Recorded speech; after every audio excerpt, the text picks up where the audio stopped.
আলাইকুম প্রিয় বিনিয়োগকারী ভাই বোনেরা। আজকে মার্কেটের যে লেনদেনের চিত্র এবং মার্কেটের যেই অবস্থান, 9.70 প্লাস। এখন এই জায়গাতে দেখার বিষয় হচ্ছে যে পরিস্থিতি কি অবস্থা সেই জায়গাতে। লেনদেন তেমন একটা গ্রো আমরা দেখছি না, সামান্য কিছু পার্থক্য দেখছি।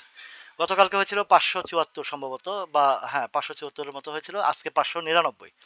টেক্সটাইল এক নম্বরে আছে এবং ইন্স্যুরেন্স সেক্টরটা ফুল দেখা যাচ্ছে অনেকটা ক্রেজ হয়েছে। ব্যাংক সেক্টরটা কিছুটা মুভমেন্টে আসছে। টেক্সটাইলের কিছু সেল আছে, বাই সেল দুইটাই আছে, কিন্তু সেলটাই একটু বেশি দেখা যাচ্ছে। প্রফিট টেকিং এবং আপনারা জানেন যে জুন ক্লোজিং এর ডিক্লারেশন আছে, সেই ডিক্লারেশনের কিছু ভালো করছে, কিছু খারাপ করছে, সেই পর্যায়ে আছে। তো এই যে চিত্রটা তেমন একটা সুবিধাজনক নয়। যে গ্রো হয়েছে সেটাও একটা আহ, সন্তোষজনক নয়।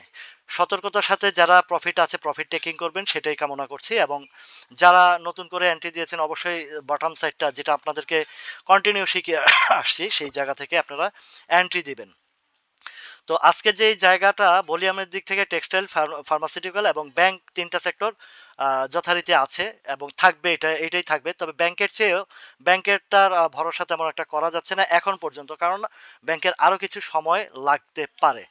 এখন যেটা আছে সেটা জুন ক্লোজিং এর দিকেই কিছু কিছু আপ এন্ড ডাউন হবে, বিশেষ করে ফার্মাসিউটিক্যাল বলেন, ইঞ্জিনিয়ারিং বলেন বা টেক্সটাইল বলেন, এগুলো চলবে।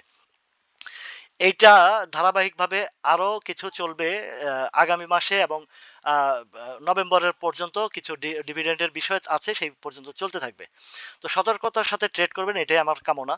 তো দেখুন আজকে যে ক্যান্ডেলটা তৈরি করেছে, যেমন গতকালকের যে ক্যান্ডেল, গতকালকের ক্যান্ডেলের সাথে আজকের ক্যান্ডেলের কোনো ম্যাচ নাই। কেন ম্যাচ নাই বলছি, যে আপনারা দেখুন যে এইখানে যখন এই কাজগুলো করেছে, যে এই ক্যান্ডেলের সাথে এই ক্যান্ডেলের ম্যাচিং নাই।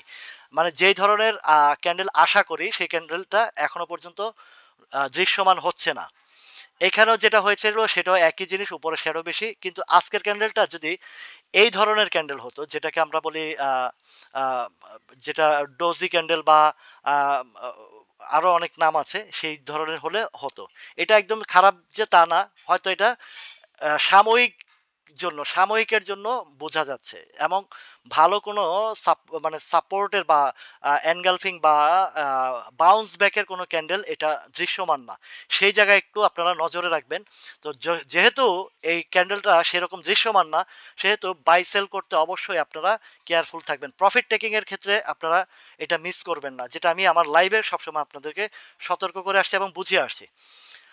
এখন এটা যারা পুরনো মানুষ আছেন তারা অবশ্যই বুঝেন যে এট দ্য লাস্ট মোমেন্ট যদি কোনো উইকের বন্ধ থাকলে সেটা একদিন আগে, 2 দিন আগে, 2 একদিন বাজারটাকে ধরে রেখে ভালো রেখে তারপরে তারা এক্সিট নেওয়ার চেষ্টা করে বা এই ধরনের একটা কিছু থাকে। এটা আমাদের প্রিভিয়াস এক্সপিরিয়েন্স থেকে বলছি। তো সেই ক্ষেত্রে যদি ক্যান্ডেলটা যদি আরেকটু এই ধরনের ওই যে ফ্লাইং ইয়ে হতো, এই ধরনের যদি হতো, আহ ক্যান্ডেলগুলো হতো যে এনগালফিং বা ইয়ে টাইপের হতো, সেই ধরনের হয়নি। নিচে শ্যাডো কম, উপরেও শ্যাডো তেমন একটা বেশি না। তার মানে উপরে এখনো পর্যন্ত সেলের সিগন্যালটা এখনো রয়েছে, মানে আরো একদিন 2 দিনের পজিটিভ সাইন থাকার সম্ভাবনা আছে। এখন জানেন যে এটা যদি পার করতে হয় অন্তত 5,487 পার না করা পর্যন্ত এই মার্কেটের কোনো স্টেবল আমরা দেখতে পারবো না। তো এখন যে পর্যন্ত আছে এখান থেকে হয়তো 5,487 পর্যন্তই আমাদেরকে রাখতে হবে। এর উপরে যখন এটা ক্রস করবে বা এটা যদি ব্রেকআউট হয়, তখন হয়তো পরবর্তী চিন্তা ভাবনা আমরা করব। এখন দেখুন আজকে যেটা ন্যাশনাল ফিড মিল হল্ড করেছে, ভলিউমটা ওভার, সিস্টেম অনুযায়ী আগামীকালকে হয়তো উপর একটা ট্রেড করবে। কেন করবে? এদিকে দেখেন সাপ্লাই জোন আছে, এই সাপ্লাই জোনটার জন্য সে আগামীকালকে একটা উপরে ট্রেড করে ছেড়ে দিতে পারে, যেটা চিরাচরিত নিয়মে আপনাদেরকে দেখিয়ে আসছে এবং তাই হয়েছে। এর পরবর্তীতে হয়তো কিছুদিন সাইডওয়েজ থেকে আবারও প্লে করতে পারে, সেটা ভিন্ন বিষয়, কিন্তু বর্তমান চিত্র যেটা সেটাই আপনাকে দেখানোর চেষ্টা করছে। দেখুন দুর্বল ব্যাংকগুলো যেমন first security, Exim bank, first finance এগুলোর ট্রিবিন্ডাস ফল করার পরে এখন গিয়ে কিছুটা আপ করছে।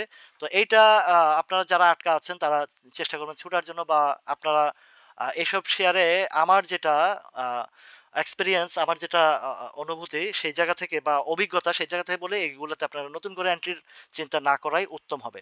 সিমটেক্স এর কথা গতবার কালকে বলেছি যে উপরে একটা ট্রেড করে স্লো হবে। স্লো হয়েছিল গতকালকেই হয়েছে। আজকে সে এখনো পর্যন্ত সাপ্লাই কমপ্লিট করতে পারে নাই দেখে ওভার ভলিউমটা হয়েছে। এখন আগামীকালকে যেটা হবে সেটা সেম একই সিস্টেমে উপরে ভলিউম করে ছেড়ে দেওয়ার সম্ভাবনাটাই সবচেয়ে বেশি। তো আজকে আর বেশি আলোচনা করব না। শর্ট টাইমের ভিতরে এতটুকুই আজকে থাকুক। তারপরে দেখুন আজকে অনেকগুলো শেয়ারের ভালো মুভমেন্টে আসছে। কিন্তু এই মুভমেন্টটা মানে ধারাবাহিকের মতন না। এর মধ্যে ইউসিবিএল এর ডাউন আসছে। ফ্যাক ডিলটা কিছুটা মুভমেন্টে আসছে। হাত বদলের কথাটা এটা আলোচনা করেছি। একপিপিএল এর কথা গতকালকেই আপনাদেরকে সিগনাল দিয়েছি যে একপিপিএলটা ভালো হবে। আলহামদুলিল্লাহ আজকে বেশ ভালোই একটা গ্যাপ আসছে। হয়তো আরো কিছু গ্যাপ আসবে। এখানে উপরের শ্যাডোটা একটু বেশি, নিচে কোনো শ্যাডো নাই। তো এখন আগামীকালকে যদি কারো প্রফিট থাকে প্রফিট টেকিং করবেন বা সেটা যদি ওই ধরনের ভলিউম ওভার ভলিউমের সিগন্যাল দেয় তাহলে সেটা করবেন। আর না করলে অপেক্ষা করবেন। সেটা আ আগামীকালকের দৃশ্য অনুযায়ী বলবে। মার্কেট হচ্ছে আপনাদেরকে বলছি যে মার্কেটটা একেক দিন একেক আ চরিত্র ধারণ করে, একেক দিনের প্যাটার্ন একেক রকম সৃষ্টি হয়। সেই বিষয়গুলো চিন্তা ভাবনা করে সেই বিষয়গুলো মাথায় রেখে আপনারা আপনাদেরকে যে শিক্ষা কার্যক্রম আপনাদেরকে শিখিয়েছে সেখান থেকে আপনারা ফলো আপ করে আপনাদের বিজনেস করবেন। তো আজকে আর বেশি কথা বলব না। যতটুকুই আছে বাকিটা লাইভে ইনশাআল্লাহ আলোচনা হবে। সবাই ভালো থাকুন, সুস্থ থাকুন। আল্লাহ হাফেজ।